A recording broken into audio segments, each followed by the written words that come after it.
Good morning and welcome to the lecture session on inverse Laplace transforms. This is again the continuation of inverse Laplace transforms. Previous classes I discussed how to solve the inverse Laplace transforms.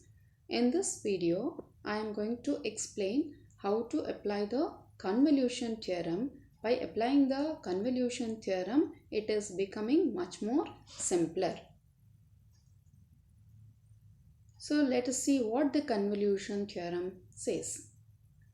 The statement of this is, if L inverse of f of s is f of t and L inverse of g of s is g of t, then L inverse of f of s into g of s is u equal to 0 to t f of u into g of t minus u into du. So the problem's computation of inverse Laplace transforms using the convolution theorem. So by using the convolution theorem, we can compute the inverse Laplace transform of the functions. Let us look into the problems now. So in this problem, we have L inverse of 1 upon s into s squared plus a square. So let us consider this function. We can consider f of s as 1 upon s and g of s as 1 upon s squared plus a square. Here L inverse of f of s is L inverse of 1 upon s and L inverse of g of s is L inverse of 1 upon a squared plus s square. Obtain what is f of t and g of t. So f of t is 1 and g of t is sin at by a. So f of u is 1 and g of t minus u is sin of at minus au by a. So we know that L inverse of f of s into g of s is integral u 0 to t f of u into g of t minus u into du. We know that f of u is 1 and substitute that g of t minus u is sin of at minus au divided by a. That has been substituted here. Now 1 upon a, which is a constant, can be taken outside. On integral of sin, we get minus cos at minus au divided by a, where the limits for u is 0 to t. Now minus and minus cancels. This a also taken outside, it will be 1 upon a square. So we get cos at minus au, where u is 0 to t. The first term, when I substitute u place as t, we get cos at minus at, which is 0. So cos 0 will be 1 minus cos of at minus the lower limit when I substitute a into 0, which is 0. So cos at, I get 1 minus of cos at. Therefore, the result is 1 upon a square into 1 minus of cos at. This is the solution.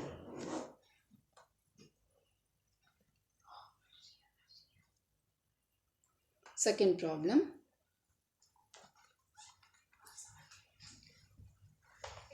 S square divided by s squared plus a square the whole square. Now, since both the terms are same, we can consider f of s and g of s as s divided by s squared plus a square. So L inverse of f of s is L inverse of s divided by s squared plus a square, that is same as L inverse of g of s. So what will be our f of t? F of t will be cos at, same as g of t. So f of u will be cos au and g of t minus u is cos of at minus au. And we know that L inverse of f of s into g of s is integral u 0 to t f of u into g of t minus u du. So integral cos AU, f of u is substituted as cos AU, g of t minus u is substituted as cos of AT minus AU. Therefore, we can apply the formula of cos A into cos B. So cos A into cos B is nothing but half of cos of A plus B plus cos of A minus B. I have applied this formula. Then in the first term AU and AU cancels, we get cos AT, whereas in the second term AU gets added. So half times of integral u is equal to 0 to t cos AT plus cos of 2AU minus AT of du. Now we need to integrate this. When I integrate it, it is integrated with respect to u. When I do that, this cos AT term is a constant. So integration of cos AT will be u plus integration of cos 2AU minus AT will be sin 2AU minus AT divided by 2A. That is constant is divided here. So u limits are from 0 to t. So when I substitute the upper limit t, it will become t cos AT, and for the second term it will be sin of 2AT minus AT divided by 2A minus, when I substitute the 0, that is the lower limit, for the first term it will be 0 into cos AT plus sin of 0 minus AT divided by 2A. Now let us see the simplified form. Half times of 2 cos AT plus sin AT divided by 2A, because 2AT minus AT will be AT. So sin AT divided by 2A plus this 0 into cos AT will become 0, and the second term will become negative, but in outside the bracket also negative, therefore it will become positive. Sin AT divided by 2A. Then sin AT divided by 2A, and here also sin AT divided by 2A. If I take this, it will become 1 sin AT by A. That is half sin AT by A and half sin AT by A. It will be total of 1 sin AT by A. This remains as t cos AT. So the final result is half times of t cos AT plus sin AT divided by A. This is the solution. Third problem. S square divided by s squared plus a square into s squared plus b square. So let us separate f of s as s divided by s squared plus a square and g of s as s divided by s squared plus b square. Apply the L inverse for both of them. This L inverse of f of s is given by L inverse of s by s square plus a square, and L inverse of g of s is given by L inverse of s by s square plus b square. So f of t will be cos AT and g of t will be cos BT. So f of u is cos AU and g of t minus u is cos BT minus BU. And we know the formula. L inverse of f of s into g of s will be integral u 0 to t f of u g of t minus u into du. Let us substitute the value of f of u as cos AU, g of t minus u as cos of bt minus bu into du. Now we need to integrate this part. Before integration, let us apply the formula cos A cos B. So the cos A cos B formula is half times of cos of A plus B plus cos of A minus B, which gives us AU plus BT minus BU, and here AU minus BT plus BU.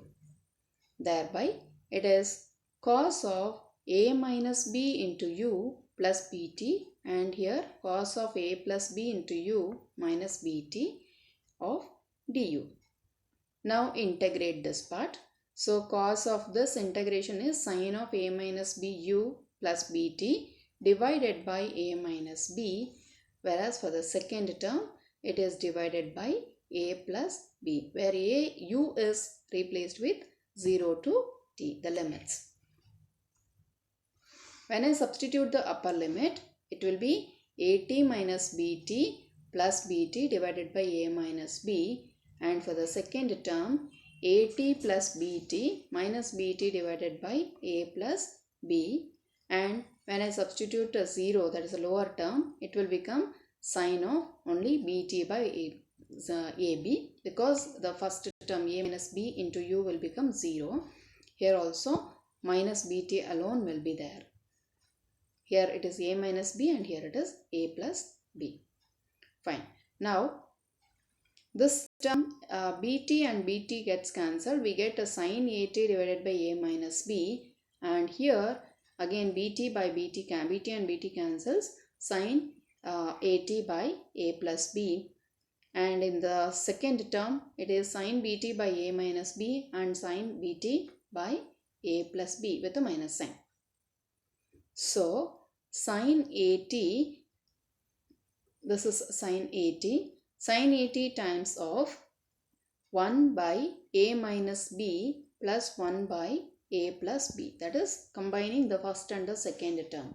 Similarly, third and the fourth term if I combine, here also minus sign if I take out, it is sin of BT and 1 upon A minus B and 1 upon A plus B.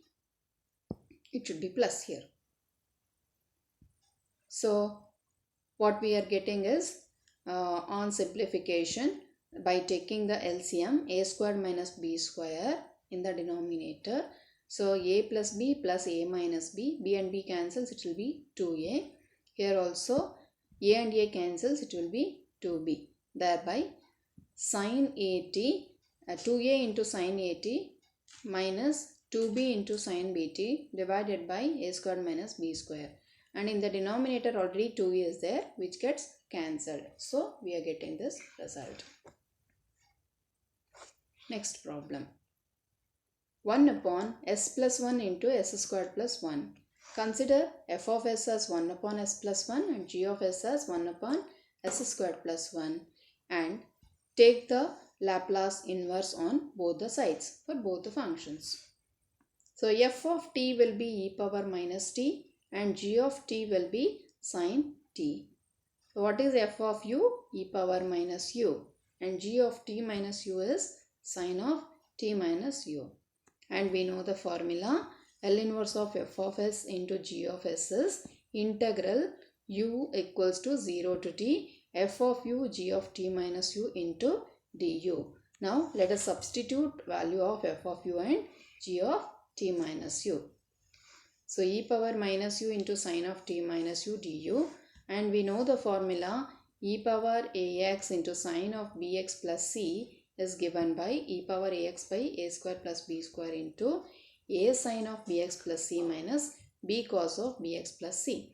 If I apply that formula, we get e power minus u divided by 1 square and 1 minus 1 square plus minus 1 square, and this is going to be minus 1 into sin of t minus u plus cos of t minus u 0 to t.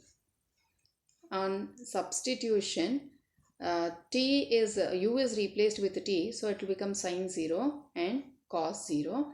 When I substitute 0 for the place of u, you get sin t and cos t.